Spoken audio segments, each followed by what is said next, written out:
Welcome to Digital Talk Podcasts, where we spotlight entrepreneurs and innovators leveraging technology related to telecoms to drive positive global impact.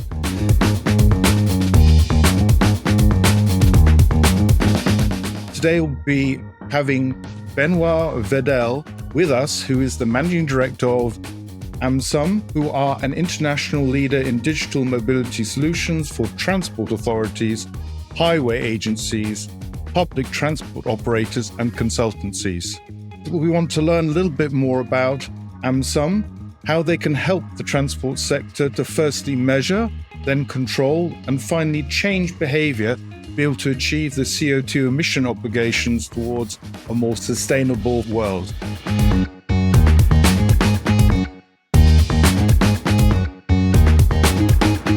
Today's episode is sponsored by IFG Consulting Europe, a leading business growth consultancy representing promising software providers selling to telecoms, enterprise and mobile markets in Europe. Go to ifgconsultingeurope.com to find out more. Welcome, Benoît. Hello, welcome. It's great to have you on our podcast. And could you kindly say a bit more about yourself and introduce yourself? Of course. So first, thank you so much for this invitation for this podcast. I'm very happy to have this exchange with you. And of course, it's a very interesting topic. I am a managing Aimsun in France, and I have a background with consulting firm, with Paris Airport Group, and with an IT provider for airports and airlines. So I come with a very transport aviation background. And recently, at the beginning of 2024, I joined Aimsun, where you will see that, and as you described, we are much more involved in the city transformation towards a more sustainable world. Fantastic. And I think we got to know each other. I knew of you anyway, because of your work at CETA at the time, which is in itself an amazing organization. And so do you want to explain a little bit more what Aimsun does? Of course. Aimsun is a software company, and we are helping local authority, different body and highway operators to optimize, to modelize the cities and the different road infrastructure. And the goal is, before to decide the best option to deploy, to build, to simulate, to model what will be the impact of the different options. As you can imagine, today, a lot of cities are in the process to improve the quality of life in the city. A lot of cities are in the process to have less car and to have more space for the bike, for the pedestrian, and as well for the public transport. All this change needs to be simulated before to have the decision taken. And it will help to make sure that local authority are taking the correct decision, to make sure that the public, the citizen will accept the change that will be done in the city, and as well to make sure that in terms of CO2 emission, it will reduce a lot. That's interesting. So it's also about, as I say, making the cities more sustainable from a point of view of living as well. I think we all are aware of that. There still is if you like, gravity towards cities worldwide. More and more populations from countries tend to gravitate towards cities, which in itself is a challenge if the city isn't, let's say, ready to do that.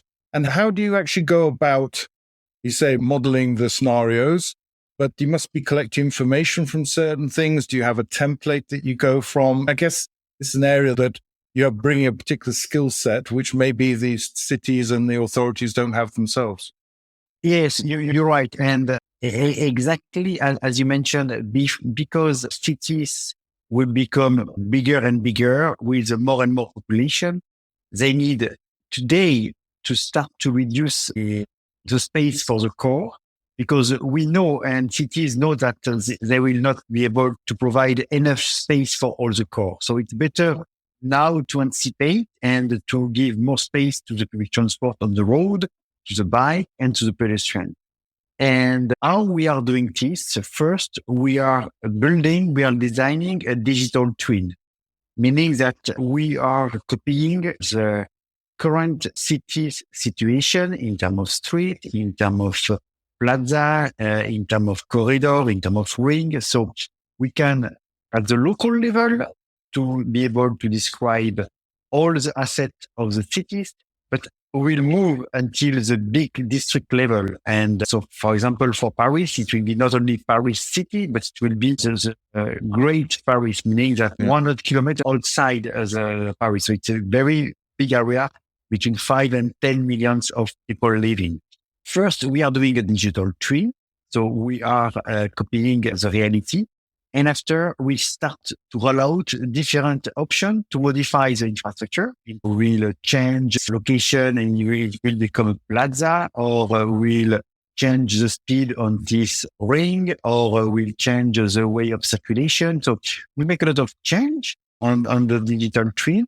And after, we'll change as well the behavior, how people will react. If people will take more bus, if they will take more bike, if they will take more tube and metro. So depending on people who will use the different mobility services, we'll be able to make some modelization and able to answer for the 3, 5, 10 years, what will be the level of congestion and what will be the level of the benefits for the city in terms of performance, gain of time, and different usage of the road that they could have. And on an input side of it, this modeling, as you said, you must then, on one have, let's say, some general information about how quickly people move, if I'm walking or whatever, but you must also be getting inputs. How do you collect that data? I'm thinking of now, is there, between you as an operator and telcos or IoT, are there sensors and other pieces of information you're gathering information from to understand the current situation, first of all, which you have to model? Yes, of course. So we are using a lot of data.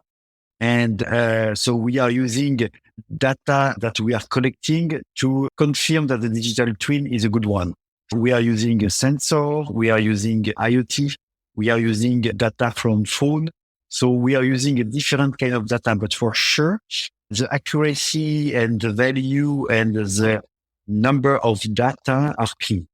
And more, we have some IoT sensor or smart camera able to provide data and differentiate the different users in terms of to count the number of cars, the number of bikes, the number of pedestrians, but as well as the number of people inside the car, and to understand as well as the usage of the car. So more and more IoT and AI to screen image are very important to be able to provide very accurate data. And after, we are able to make some assumptions for the future. But you're right, data collection with telecom and IoT is something key. Very interesting. And so can you maybe give us a concrete example where you've been working, maybe one of the more recent projects, where people have, let's say, adopted your approach? And if it's even possible, some successes, if you like. We like to hear about good things happening in the world. Of course, I would be very happy to talk about success. We work a lot with Paris City, and so we are providing the digital twin for Paris City since 10 years. So we have a strong experience with them.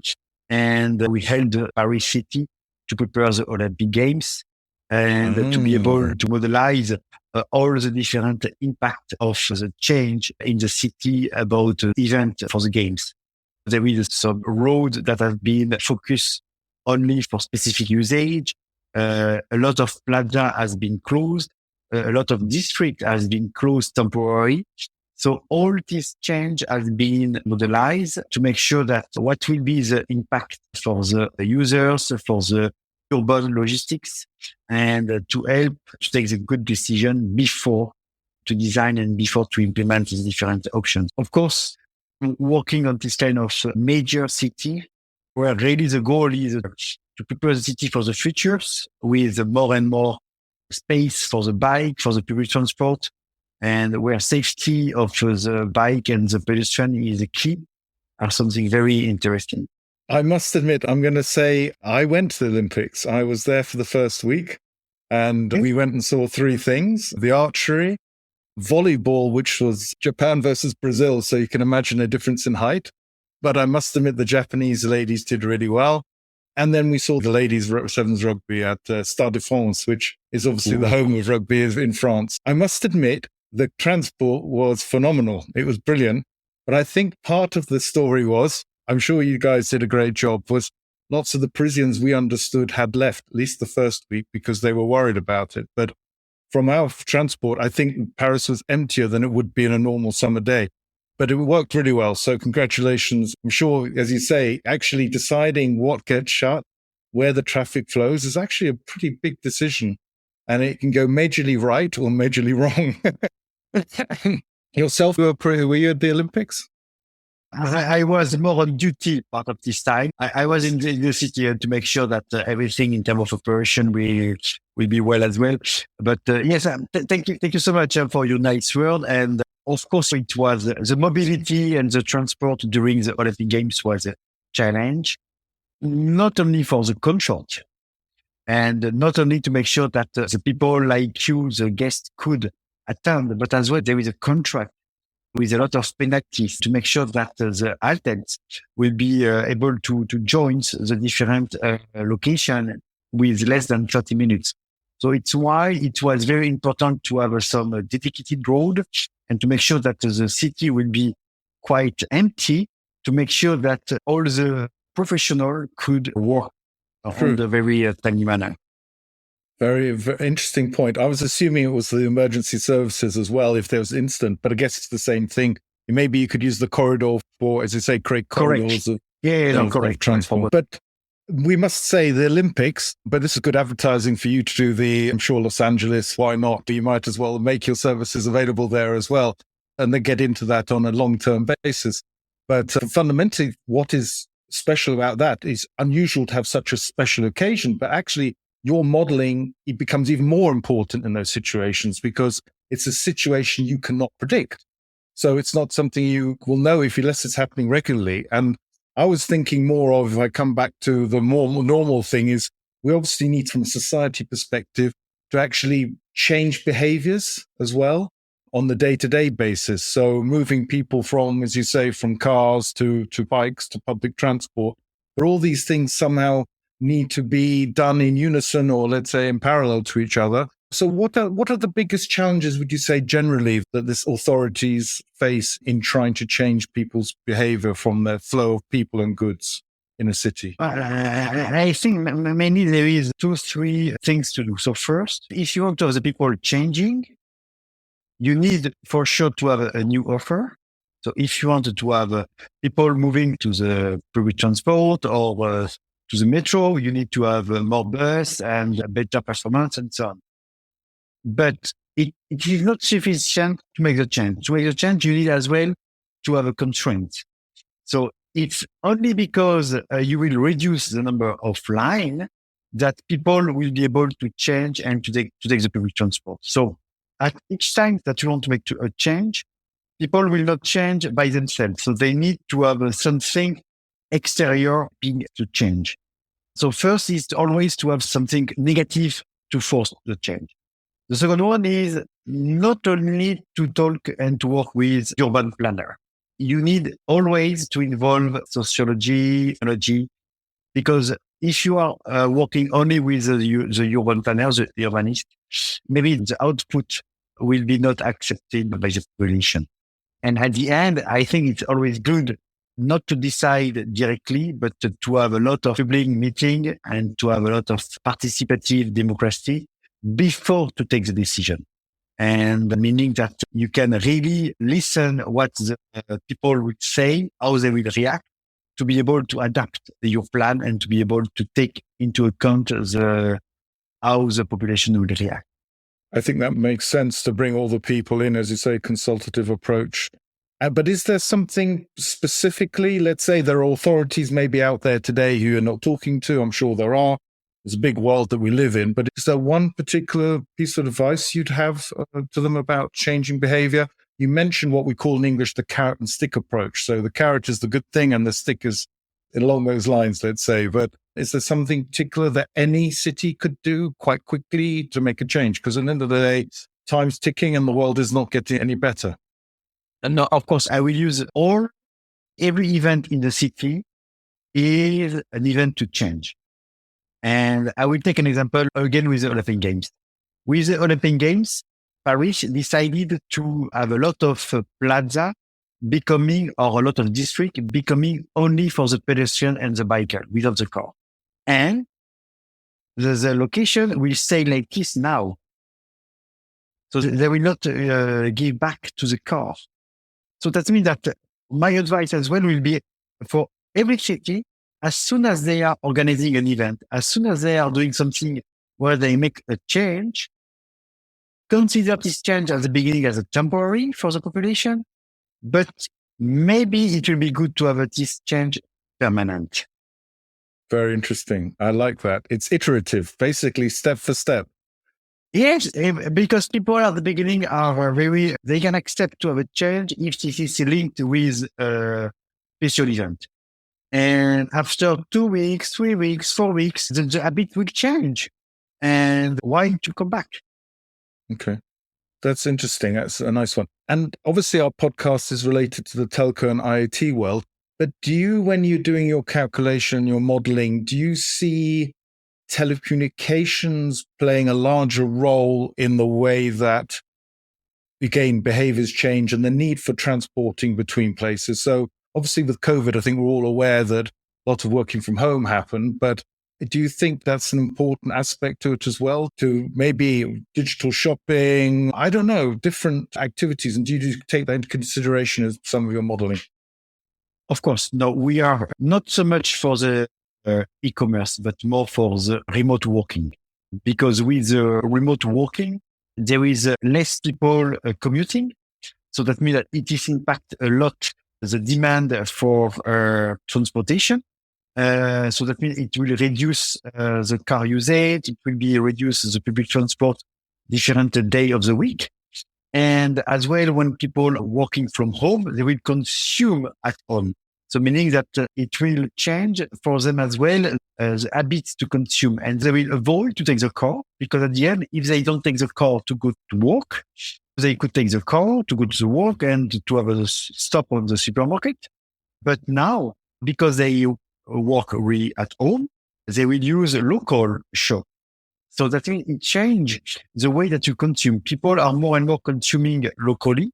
So digitalization, all these kind of meetings, remote meetings, and with Teams, with Zoom, are fantastic because they are able to avoid a lot of mobility and transport, not only at the international level, but as well at the local level. And I think it's very important to have benefits not only once a month, but as well every day.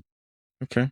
And would it be possible in your modeling, let's say you say, okay, we see a different flow, or we see that actually if we're able to change this road, block it or make it less accessible, those people are still out there.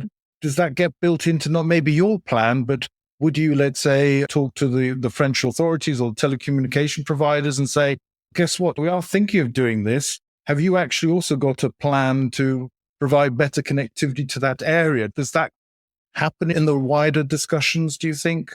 Also to make sure that the infrastructure is there for communication? We say that we are more and more working with all IoT vendors or the sensor vendors to have more intelligence in the road. Everything that we can do to have a better road monitoring is key. So in terms of sensor, in terms of IoT, and of course, to provide a better connection and mobile access for the high-speed train will be something key. If we want to have the people fine to commute, we need to make sure that when they are using the high-speed train instead of the car, they will be able to work. And if we want to have the people working on the high-speed train, they need to have a good connectivity. So that means that this is linked. If you have a good Wi-Fi in the train and better Wi-Fi in the train than in the plane, people will prefer to take the train. And if you can use some GPS connection on your bike, you will be able to optimize your way and to reduce the energy that you need to go to your destination. Of course, telecommunication services, technology will help to have the population happy to make the change. That's a fantastic question. You took it to an area which I hadn't necessarily thought about, but absolutely relevant. Of course, it is in that moving from A to B that the people have continuous connectivity and the right level of connectivity. As I say, you are on the edges of telecommunication, I'd say, rather than the core telecommunication provider. Of course you're not. But the same token is, what do you think, from your perspective, should telecom operators be doing to support this sort of activity and support, let's say, the movement of goods and people? Is there anything particular that you feel they should do? It's a very difficult question because all of us, we want to everything with better comfort, with a better performance, with a better services, cheaper and so on. So every day we want to have more technology. However, if we want at the point of time to make sure that we start to reduce CO2 emission, we need to consume less. And maybe we should learn again to have a less resiliency, to have a less technical performance. So what will be the cost? Okay. So if I am using the 3G, 4G, 5G on the high-speed train line, the telecommunication operator should make all the services fully redundant at 99.999%. Or should they accept to go with a lower performance because the cost and the usage of the technology will be lower? So at the point of time, maybe we need to change, and telecommunication carriers maybe need to say that, okay, if you are using my services, the performance will be reduced compared to the others, but as well, I will produce less CO2 than the other. So I think at the point of time, it is good to have the consumer able to select if they want the full performance, not only at the dollar cost, but as well as the CO2 cost, compared to another services with maybe less cost and CO2 emission. It's a very good answer. It's an interesting view of things. And we're interviewing actually someone the other day from the FFT European Council. And his comment is that, yes, we're providing these pipes, but still a large proportion, I think he actually said 90%, was, of course, entertainment. And this is your point as to where we also have to draw the line as to what is needed and what is for fun and these sort of things. Those interesting aspects. Let me bring it on to another question. And I think you can indirectly affect this, which is there's the ESG. And we see in Europe as well, there are these new ESG targets. I think they existed before, but they've changed now. It's now legislated through the governments in Europe, through the EU in particular. The big corporations, I think the next few years will have to start publishing where they stand on the ESGs and SDGs. Which areas do you feel that you impact out of those and the SDGs as well? And I guess to what extent do you see yourself as an enabler for these corporates? Because they're like the large railways themselves, you must be part of their ESG story. Of course. And we are working a lot of, if you take 5 years ago, or maybe 10 years ago, most of the district, most of the city, the goal was to provide a better performance of the road for the core. And now, the goal is always to give better performance to the public transport, to make sure that all the lights that you have on the street will be controlled, to make sure that the bus will never stop. And so the city will be designed to have a better public transport system, and as well to have more space for the children, for the family to be able to go to school at safety, or to stay on a garden, on local garden or a plaza and to play locally. That means that what we are providing tools, software to help the city to make this transformation. And if people can avoid to take the car and to go by foot directly where they want to go and to have some time with family, with nature, it will be a success. Yes, absolutely. Agreed. Moving our gears here a little bit, which companies do you benchmark yourselves against in the sense of you as someone in the wider world and having experience, but we don't live in a vacuum and we're always looking, well, we admire that person or that company. Do you have anyone in your world that you go, yeah, I really think they're doing a good job and they're worth emulating or learning from? Difficult one, huh? Yes, it's a very difficult answer because at the end of the day, a company need to make profit. Why? Because at the end of the day, this is the only way to provide more salary for the employee. If the employee, at the end of the day, they want to have a better life, so they want to have some salary increase. So the only way is for the company to have some profit. So for me, what will be more important is the politics need to be brave. And the politics need to understand that, okay, maybe I will take a decision now not popular, because everything that all the decisions that need to be taken in terms of CO2 emission and so on are not popular at all. So politics need to be brave and to act global, like the UE or other major group, the G20 or the G7. So I see. Proper leadership. We're looking for proper leadership. Correct. Yeah. At the politics level, this is what we need. We need people able to act and to think collectively and not only for their own. I think if we go down that road too long, we'll be into politics, so just beyond the scheme of this podcast. Yes. But certainly worth a good point. And what is next for Aimsun? What have you got on your horizon and what are you trying to do as a company as the next big thing? Very good question. I think this is related from our question, maybe because the world is a global world and everything is connected. What we want to do, this is not only to modelize, not only to do a digital twin of Paris, but as well to be able to make a digital twin of Paris region and maybe of France, or maybe as well from Europe. If we can connect all models together, if we are able to have a shared platform with all the users and able to zoom at the local level and to go after at the country level, because people are, the mobility are worldwide. We need to have a thing in mind. And at Aimsun, we are working to make a platform available multi-tenants and as well as multi-users, and not only as a local level, but as a global level. So it's a huge design effort in terms of computing, in terms of modeling. But I think this is a way to make sure that a decision taken somewhere will have the correct impact to the other side of the piece. I think at this point, the shares in NVIDIA have just gone through the roof, as you've just indicated. Another use case for computers and GPU and those sort of things. It is the future of the world. It's crazy, actually. I was listening to a podcast yesterday of the amount of compute power being put out there, but that's why that's happening.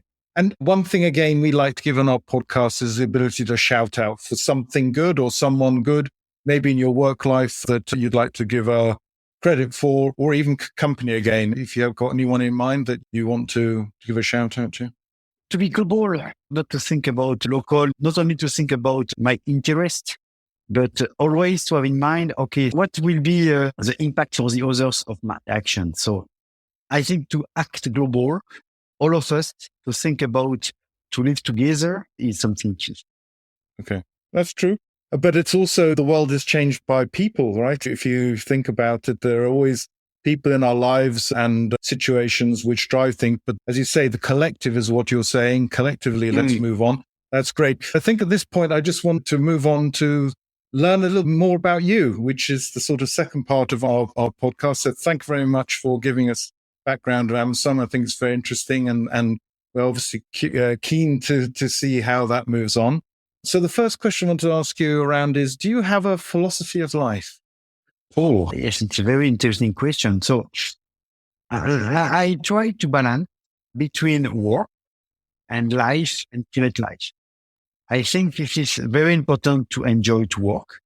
And I'm very lucky because I love my work and I love to work every day and a lot of challenge. But as well, I think it's very important to have a challenge and to work with a team and to act. And on the other side, I think this is very important for us to be close of our family, of our wife, children, so friends. So I think it's very important to be able to have a both part. And depending on when I was 30, 40, maybe I was more focused on work and less on family.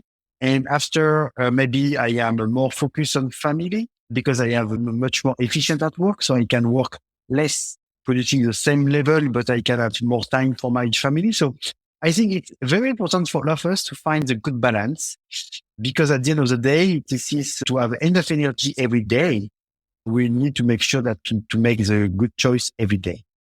That's true. And you say the balance there, get a complete human. Brings me on to another question related to this. So what do you do when you're not working? You did mention family, but what hobbies do you have? I will have a different hobby. Some are outdoor, like hiking, gardening, running, but as well with my wife, we love jazz concert. We love music festival. So I think this is as well to be part of a group and to have a nice experience as a group, like in the music festival.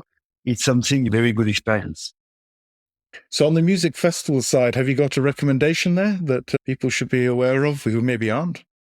Yes, in France there is a lot of, but I think that I know that in the US as well there is some very good one, and in London as well. But yes, in France there is a famous one in Brittany, and the name is a French name. Sorry for my French accent, but it's in Brittany, and this is amazing. You can see that all different people with a lot of different experience, with a lot of different story, but with the music, everybody is the same. So we can share a very good moment all together.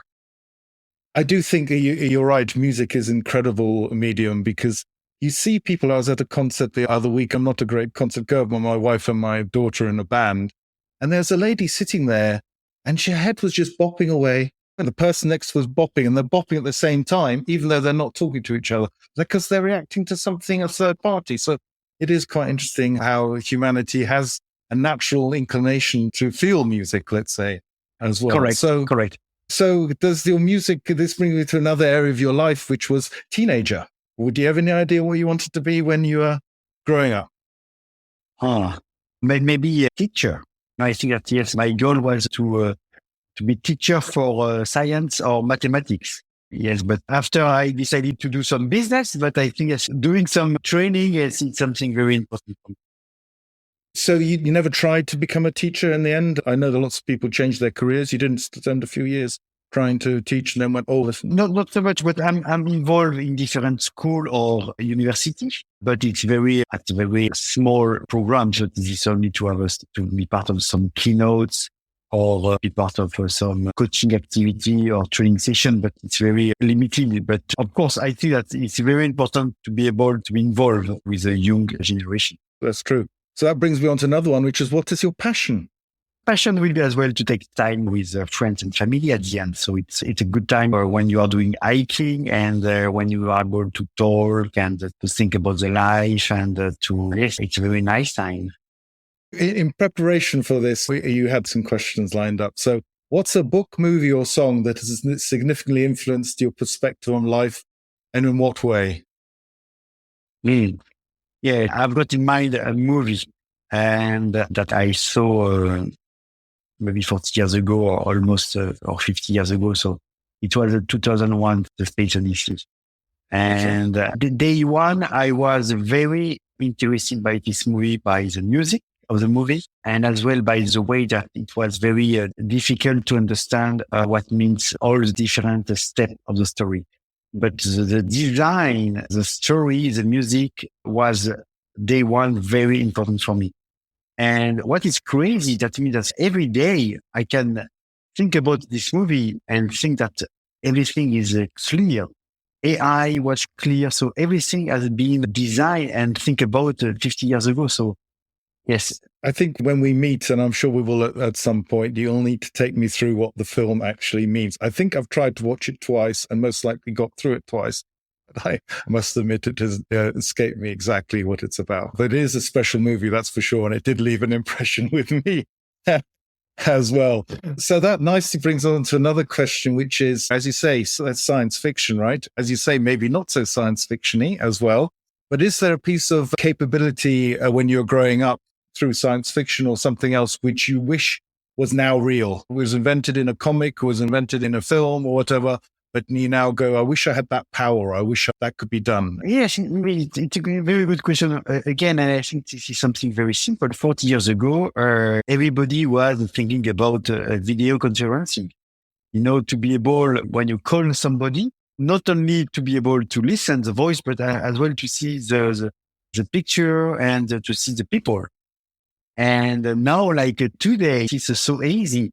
Today, most of the times for the business, we are no more asking if the meeting will be remote or if the meeting will be face to face, because it's so convenient to have some remote meeting like this one. But if you remember 30 years ago, it was impossible. Everything, all the meetings were face to face. I'm very impressed by this jump in the technology for video conferencing. But I think almost like you both agree that COVID helped that a lot, because I do sales and help people with growing their companies, is that beforehand, behavioral wise, we're talking about behavioral changes. People weren't happy so far to share their faces like the way we are without questioning now. And that's definitely changed. And you're absolutely right. It has been a step change in the way I work. And I'm sometimes in the morning, I'm thinking, let's say at lunchtime, I've just been on a call to Australia. And then later I'm talking to someone in North America, and you say without thinking about it, and it's there, it just happens. And that is tremendous and no doubt very important. And just before, because coming back to technology and the impact of the technology, as well with remote working and with thanks to Teams, Zoom, and all this application, I can use my laptop, but as well with my phone. So that means that, it's so easy for me as well to work and to have a business meeting with the people, not only in my office, but as well outside. So it provides much more flexibility. And this is as well something very key benefits of the technology, and to have the 5G operators able to provide connectivity, not only on the city side, but as well on the countryside, is a key to make sure that it's fair for all the kind of population. Yes, getting rural coverage, that's still a big topic. I'm also a ambassador for unconnected.org, which is a charity trying to connect the 3 billion people in the world who still do not have, let's say, adequate connectivity. I'm not saying they have no connectivity, but adequate. But you're right, it's an equalizer. And if people can get connectivity, they're part of the digital world. Which brings us on to an interesting question, which is there a place that you visited that has left an impact on you? But it was before COVID, like you said, and because now I am traveling less, I have been inspired by, I would like to say, two kind of location. Okay. One is Petra. I don't know if this is a very old city in Jordan. Yes. Okay. Yes, that's it. So this is, for me, it's very amazing because it's a very old city, and you can see how people were smart. Without computer, without drawing, with nothing, people have been very smart to build something still available today. But as well, I'm very inspired by Los Angeles. I think that this city is so crazy, and so it's so modern as well. I think this city is fantastic. Okay, I've never been there. Never been to either. There you go. I've put them on my bucket list. I have been to California, but not that far south. What was that? Do you say is crazy or left an impression? If you take the example of Los Angeles, you will always have the sunset. You will always have the people. You will always have the space, the way of walking, and you can see that the city wanted to change every day. So it's quite always a very dynamic and modern life. Okay, great, superb. That's interesting to hear. So what legacy would you like to leave? Maybe just come back to your question about what I would like to do when I was a teenager. So maybe I think transmit is something very important. I think that today I want to make sure that I can transmit knowledge. I can transmit my value. I can transmit a lot of things to my daughter, or maybe to my colleague, or to my friends, to be able to share. Not only for myself, but to share the maximum of things. Interesting. Very good. And in 10 years' time, what do you believe is going to be the big thing in 10 years' time, if you predict? 10 years, I think, still quite a long way away, but the same token, it's not very far away at all. You're right. I think we'll still have more and more technology. So technology will be everywhere. But for me, this is an issue because technology means more CO2 emissions. So I think we should start to consume less. But I think that nobody is prepared to consume less. It's the basis of capitalism, I believe, that you're potentially... No. You don't think so? No, it's not capitalist. I think this is the way that we like comfort. So every day, if it's easy for me to take a car instead of to take the bus, I will take the car.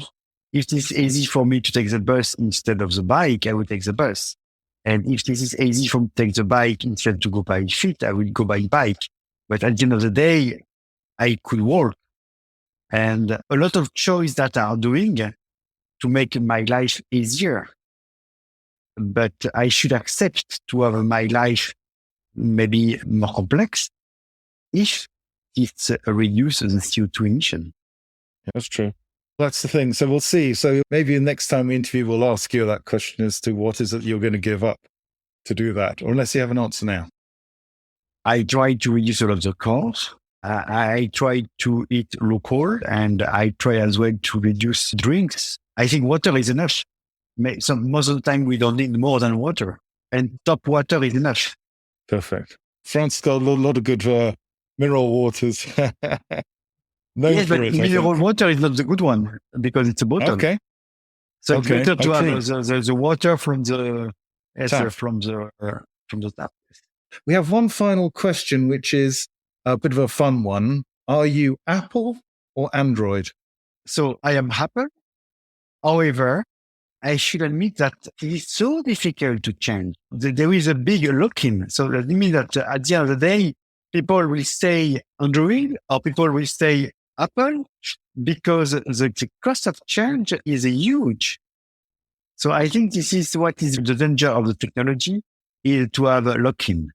And we'll have the same with Azure, we'll have the same with AWS, we'll have the same with all these big technology providers. When there is only one or very few services that you can select, at the end of the day, the lock-in is strong, and you are, yes, as you said, Apple forever or another technology forever. But most of the time, it is not because of your choice, it is just because you cannot change. And given that you're a family man, what about the rest of your family? Are they Apple or something else? The reason I'm partially asking, because that becomes a problem when the different family members choose different things, but someone in the family has to be the IT man making things happen. Is that you? Correct. Exactly. And because it was me at the beginning, and now my wife and my children could make their choice by themselves. But when we started with the technology, maybe 10 years or 15 years ago, I was the only expert. So this is why we selected all of them iPhone, because it was easier for me to know only one technology. Yes. And after they didn't change because again, the cost of change is huge. Yeah. Superb. We're coming to the end now. So I'd like to thank you very much, Benoît, for your time and explaining what Aimsun can do, both affecting transport and planning and basically hopefully creating and doing your bit to make a more sustainable planet and environment. I think that's the other aspect of this podcast is you're suggesting it's not just about CO2 emissions, also making the world more habitable and the quality of life hopefully also improved. So thank you very much for your time. Thank you.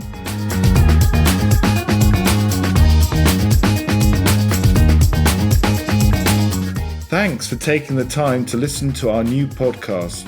If you have any feedback or know of any stories to be told involving digital technology and telecoms doing good, then please do let us know via our email, getinTouch@digiteltalk.com. Also, feel free to send us a message on LinkedIn. It'd be great to hear from you.